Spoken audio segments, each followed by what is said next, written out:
여보, 당신 대체 어디 다녀오는 거예요? 조수석 서랍 안 검은 봉투에 가득한 현금. 그리고 그 아래 깔린 수십 장의 영수증들. 강남역 일산, 홍대 입구 분당, 을지로 인천. 대리운전 영수증이었습니다. 결혼 15년 만에 처음 보는 남편의 모습. 매일 밤 10시 씻지도 않고 급하게 나가던 그 뒷모습. 어느 날은 새벽 4시에 비틀거리며 들어오고 또 어느 날은 손에 상처를 입고 돌아왔죠. 야근이야 프로젝트 때문에. 그렇게 웃으며 둘러대던 남편. 그런데 회사에 전화해보니 남편분 요즘 야근 거의 안 하시는데요. 그리고 어느 날 밤 강남 뒷골목에서 목격한 충격적인 장면. 정장이 아닌 낡은 티셔츠를 입고 낯선 차에 올라타는 남편의 모습. 도대체 남편에게 무슨 일이 있는 걸까요? 설령 이 진실이 우리 가정을 무너뜨릴지라도 이제는 알아야 했습니다. 안녕하세요. 제 이름은 박지현, 42살입니다. 15년 차 평범한 주부이자 두 아이의 엄마예요. 남편 강민호 45세와 중학생 딸 수아 14세, 초등학생 아들 준호 10세. 우리 가족은 서울 외곽 작은 아파트에서 평범하게 살아왔습니다. 남편은 중견 IT 회사에서 팀장으로 일했어요. 안정적이진 않아도 우리 가족이 먹고 사는 데는 문제 없었죠. 저는 아이들 키우랴, 집안일 하랴 바쁘지만 행복했어요. 그런데 3개월 전부터 남편에게 이상한 변화가 생겼습니다. 처음엔 작은 변화였어요. 퇴근 후 씻지도 않고 다시 나가는 일이 잦아졌죠. 여보, 어디 가요? 아, 회사에 급한 일이 생겨서. 금방 올게. 한두 번은 그러려니 했습니다. 하지만 이게 거의 매일 반복되기 시작했어요. 저녁 9시 반. 남편은 집에 온 지 30분도 안 돼서 다시 외출 준비를 했어요. 옷을 갈아입는데 정장이 아니었습니다. 낡은 청바지에 후드티. 회사 간다던 사람의 복장이 아니었죠. 여보, 회사 가는데 왜 그렇게 입어요? 남편이 순간 당황하는 표정을 지었어요. 아, 야근이라 편한 옷으로 갈아입으려고. 어차피 사무실에서 일만 할 거니까. 그럴듯한 대답이었지만 뭔가 이상했어요. 남편의 눈이 저를 제대로 마주치지 못했거든요. 다음 날 새벽 3시. 화장실에 가려고 일어났는데 남편이 없었어요. 빈 침대를 보며 가슴이 철렁했죠. 거실로 나가봤지만 남편은 보이지 않았습니다. 새벽 4시가 넘어서야 현관문 열리는 소리가 들렸어요. 조용히 문틈으로 보니까 남편이 지쳐서 비틀거리며 들어오고 있었습니다. 얼굴은 땀으로 범벅이었고 옷은 구겨져 있었어요. 여보? 제 목소리에 남편이 깜짝 놀라 돌아봤습니다. 아, 지연아. 깼어? 미안, 야근하느라 늦었어. 새벽 4시까지 야근을 해요. 응. 프로젝트가 급해서. 다들 밤새 일했어. 남편은 황급히 욕실로 들어가 샤워를 했어요. 그런데 이상한 게 있었습니다. 욕실 문을 열고 나온 남편의 손에 밴드가 붙어 있었어요. 손은 왜 다쳤어요? 아, 이거. 서류 정리하다가 종이에 베였어. 별거 아니야. 하지만 그건 종이에 베인 상처가 아니었습니다. 마치 뭔가 거친 일을 한 것처럼 손바닥에 굳은 살이 생겨 있었어요. 일주일이 지났습니다. 남편의 이상한 외출은 계속됐어요. 거의 매일 밤 10시가 되면 어김없이 나가고 새벽 3, 4시에 돌아왔습니다. 그러던 어느 날 현관 신발장 옆에 낯선 운동화가 놓여 있었어요. 새로 산 것도 아니고 평소 남편이 신던 것도 아니었죠. 묘하게 낡고 흙먼지가 묻어 있는 운동화. 남편은 원래 깔끔한 사람이었는데, 여보, 이 운동화는 뭐예요? 아, 그거? 회사에서 신으려고 따로 산 거야. 편해서. 또 그럴듯한 대답. 하지만 저는 알 수 있었어요. 남편이 거짓말을 하고 있다는 걸. 며칠 뒤 더 이상한 일이 생겼습니다. 빨래를 하려고 남편 옷을 정리하는데 주머니에서 영수증이 나왔어요. 24시 편의점 핫바 컵라면 이온 음료 3,800원. 새벽 2시 40분에 결제된 영수증이었습니다. 회사 근처 편의점이 아니었어요. 강남에서 한참 떨어진 경기도 어딘가의 편의점. 여보, 어제 강남 쪽 가셨어요? 응? 아니, 회사에만 있었는데? 그럼 이 영수증은 뭐예요? 경기도 편의점인데. 남편의 얼굴이 순간 굳었습니다. 아, 그거. 낮에 미팅 가서 산 거야.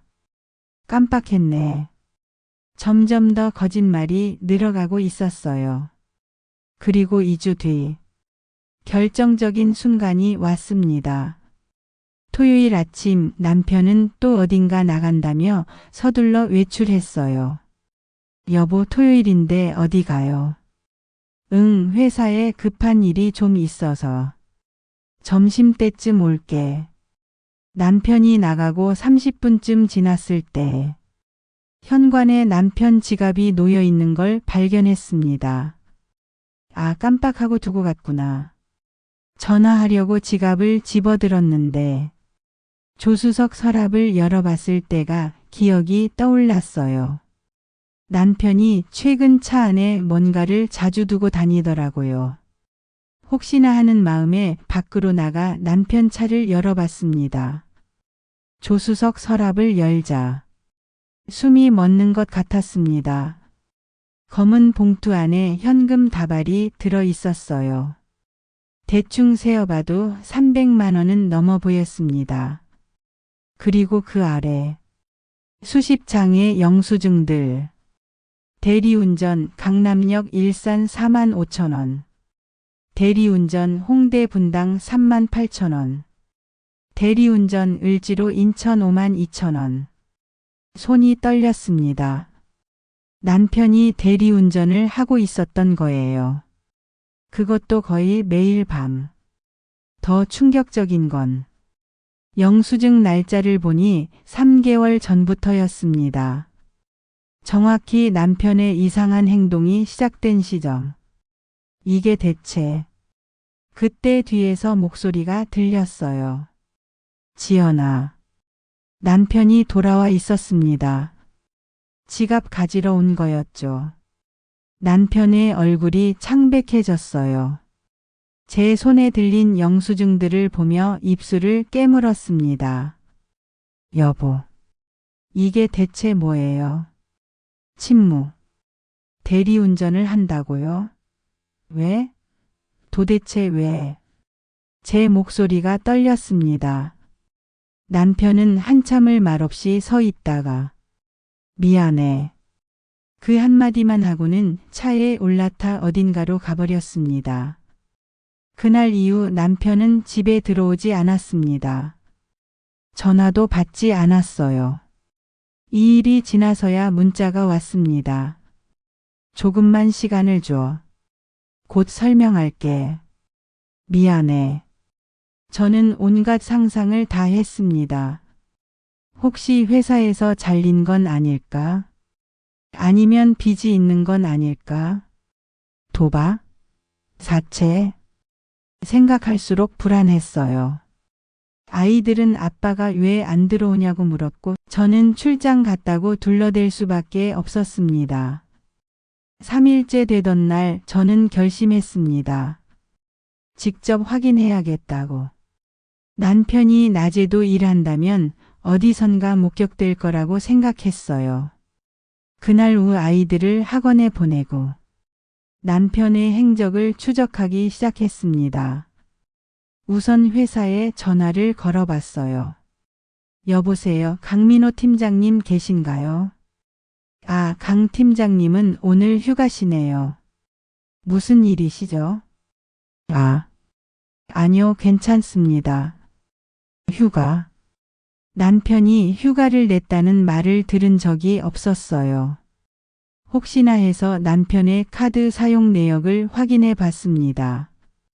우린 가계부 공유 앱을 쓰고 있었거든요. 최근 일주일간의 결제 내역, 새벽 편의점 주유소 그리고 최고건설 일용직 급여 입금 15만 원. 일용직? 남편이 건설 현장에서 일하고 있다는 말인가? 그날 저녁 9시 남편에게서 연락이 왔습니다. 오늘 밤 들어갈게. 11시쯤.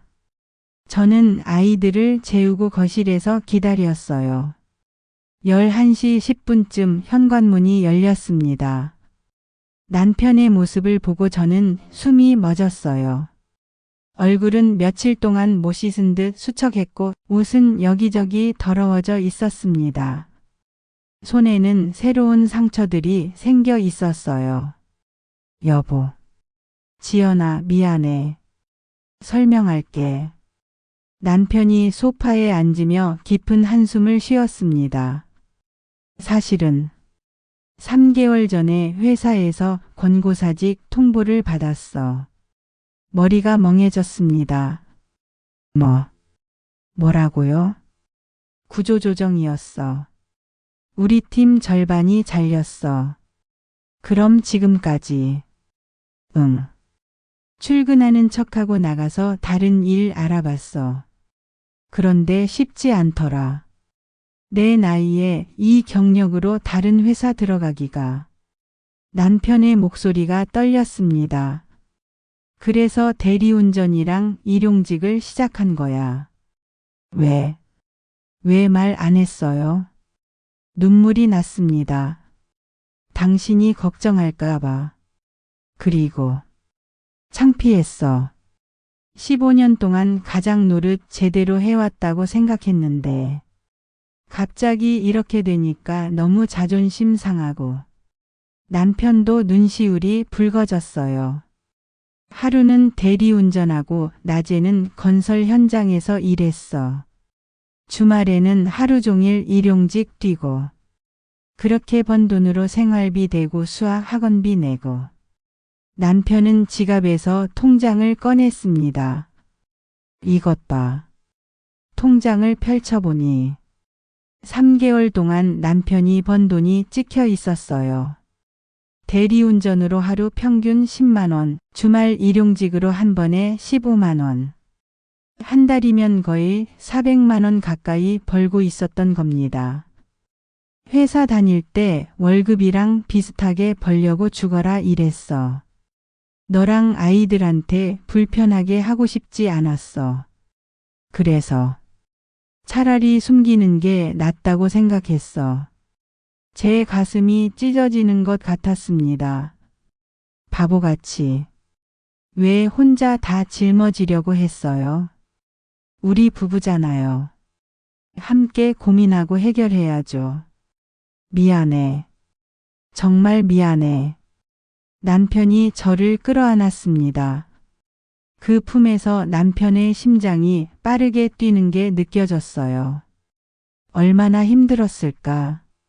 45세 가장이 밤마다 대리운전하고 낮에는 건설 현장에서 막노동하며 모든 걸 혼자 견뎌온 3개월.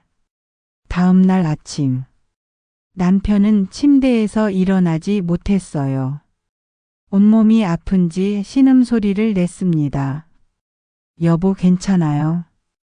응. 그냥 좀 피곤해서. 괜찮아. 하지만 괜찮지 않았어요. 이불을 걷어보니 남편의 등과 어깨에 시퍼런 멍이 들어 있었습니다. 이게 뭐예요? 아, 건설 현장에서 자재 나르다가 부딪혔어. 별거 아니야. 별거 아니라니. 손바닥에는 굳은 살이 박혀 있었고 무릎도 까져 있었어요. 제가 모르는 사이에 남편은 이렇게 상처투성이가 되어 있었던 겁니다. 병원 가야 해요. 아니야, 괜찮아. 쉬면 나. 괜찮은 게 어딨어요. 당장 병원 가요. 저는 강제로 남편을 일으켜 세웠습니다.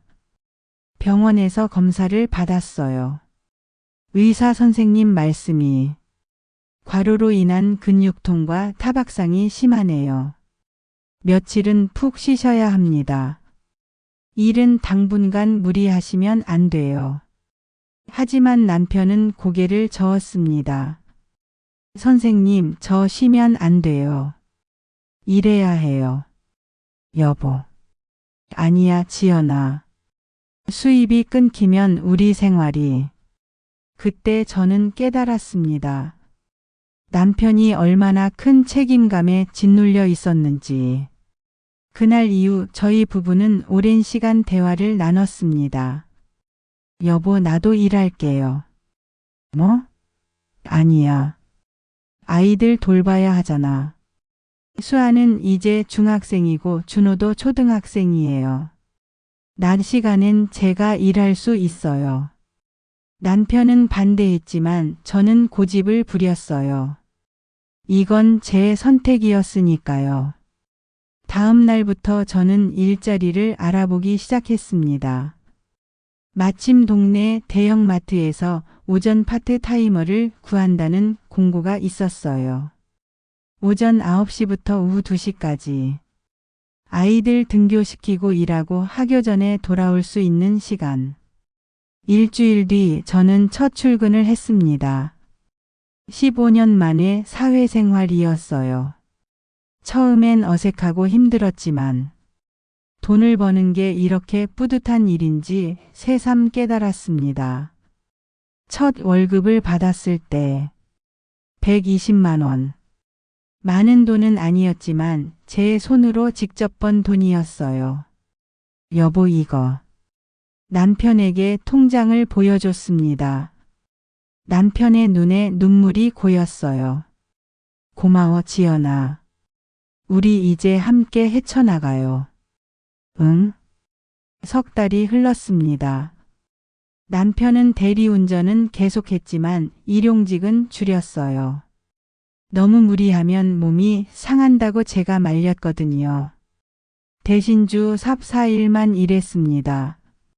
제가 마트에서 버는 돈과 합치니 생활하는데 큰 문제가 없었어요. 그리고 어느 날 남편에게 연락이 왔습니다. 여보, 면접 합격했어. 뭐, 정말요?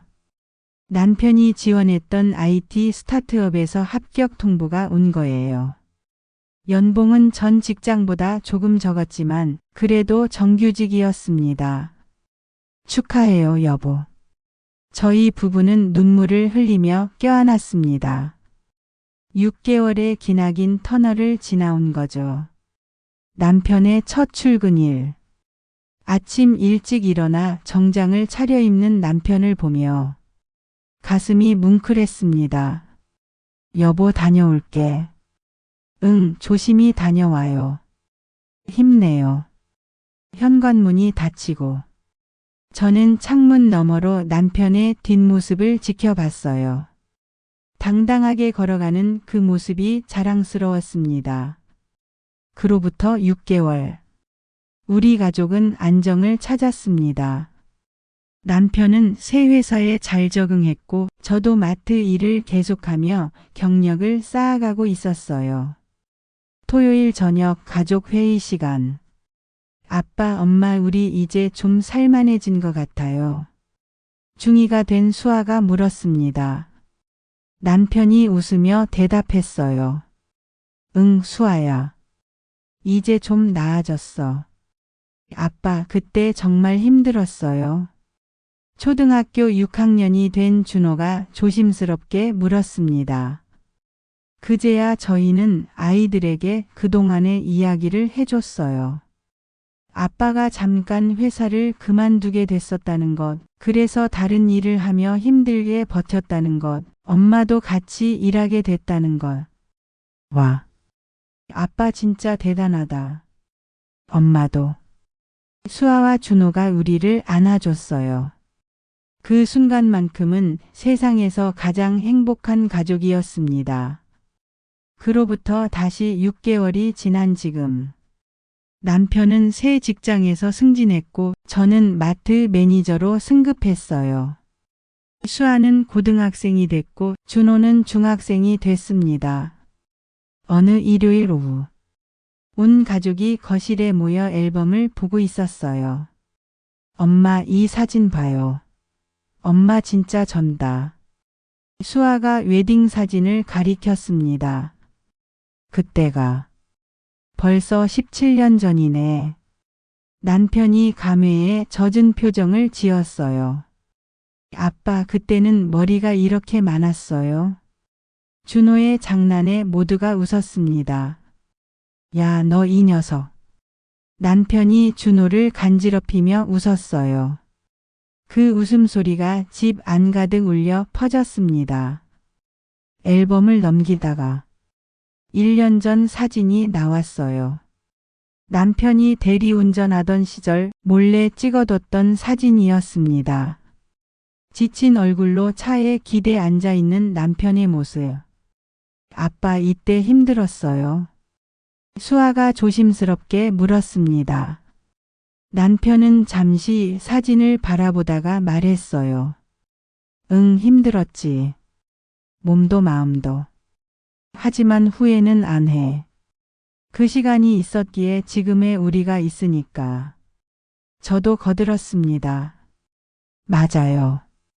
그때 우리 가족이 정말 하나가 됐죠. 준호가 갑자기 일어나더니 우리를 안아줬어요. 아빠, 엄마 정말 멋있어요. 저 자랑스러워요. 수아도 합류했습니다. 저도요. 우리 부모님이 최고예요. 온 가족이 거실 바닥에서 뒹굴며 웃었습니다. 행복이란 게 바로 이런 순간이 아닐까요?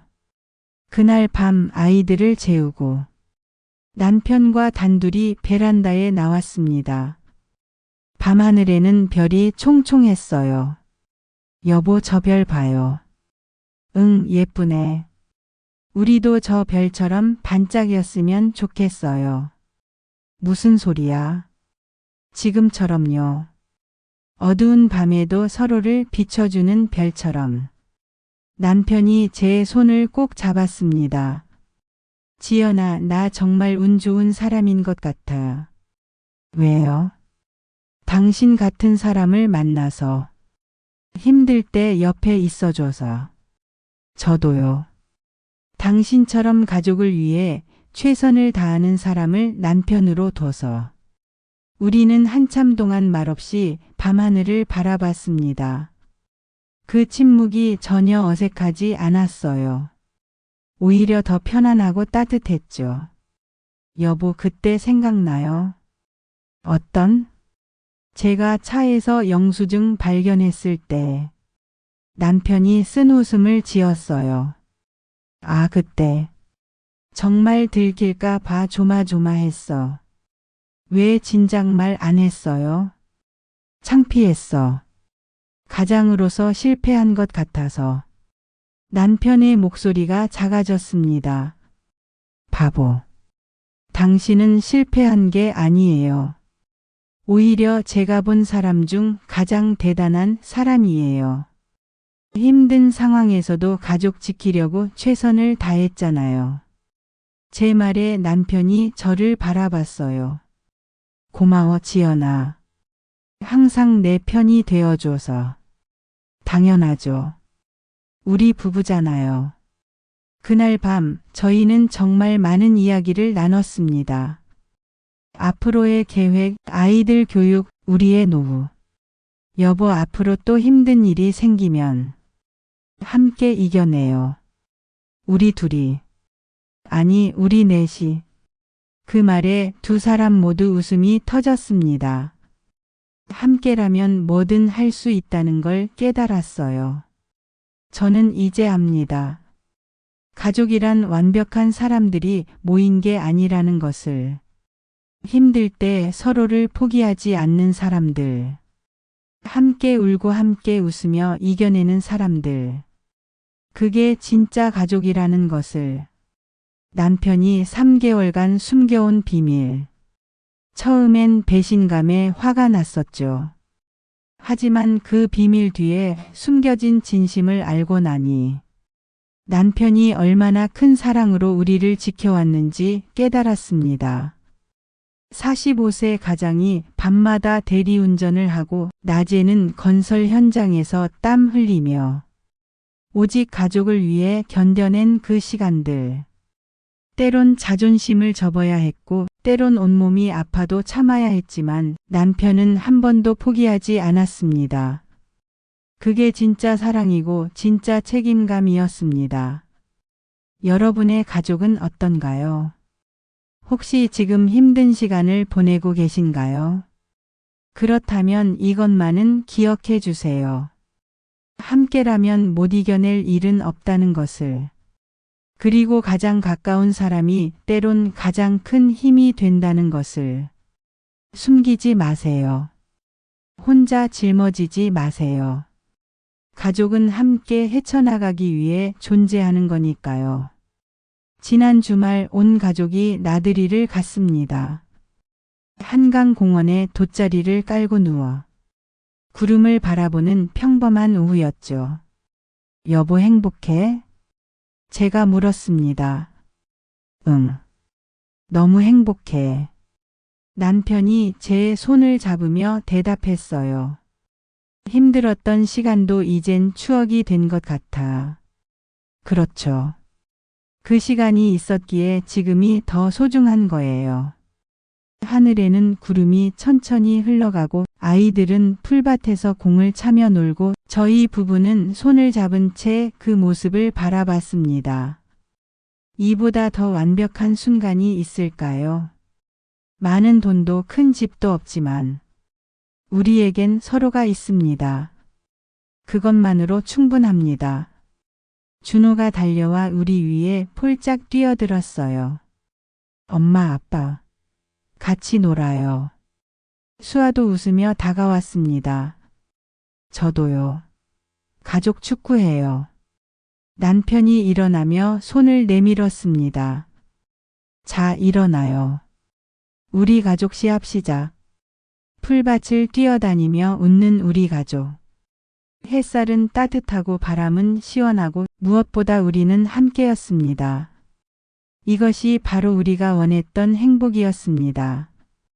여러분, 만약 여러분의 가족이 힘든 비밀을 숨기고 있다면 어떻게 하시겠어요? 화를 내시겠어요?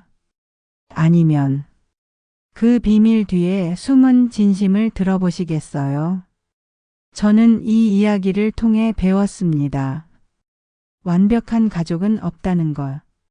하지만 서로를 포기하지 않는 가족은 있다는 것. 그게 진짜 가족이라는 것을. 혹시 지금 힘든 시간을 보내고 계신 분들, 포기하지 마세요. 당신의 가족은 당신이 생각하는 것보다 훨씬 강합니다. 그리고 함께라면 못 이겨낼 일은 없습니다. 지금 이 순간에도 누군가는 가족을 위해 밤을 지새우고 있을 겁니다. 누군가는 아픔을 참으며 웃고 있을 겁니다. 그 모든 분들께 응원을 보냅니다. 당신은 혼자가 아닙니다.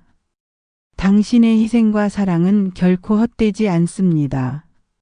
언젠가 가족들이 알게 될 겁니다. 당신이 얼마나 대단한 사람인지. 댓글로 여러분의 이야기를 들려주세요. 여러분의 솔직한 이야기가 누군가에게는 큰 위로가 될 수 있습니다. 그리고 이 영상이 도움이 되셨다면 좋아요와 구독 부탁드립니다. 알림 설정까지 해주시면 앞으로도 감동적인 실화 이야기로 찾아뵙겠습니다. 여러분의 가족도 항상 건강하고 행복하시길 진심으로 기원합니다.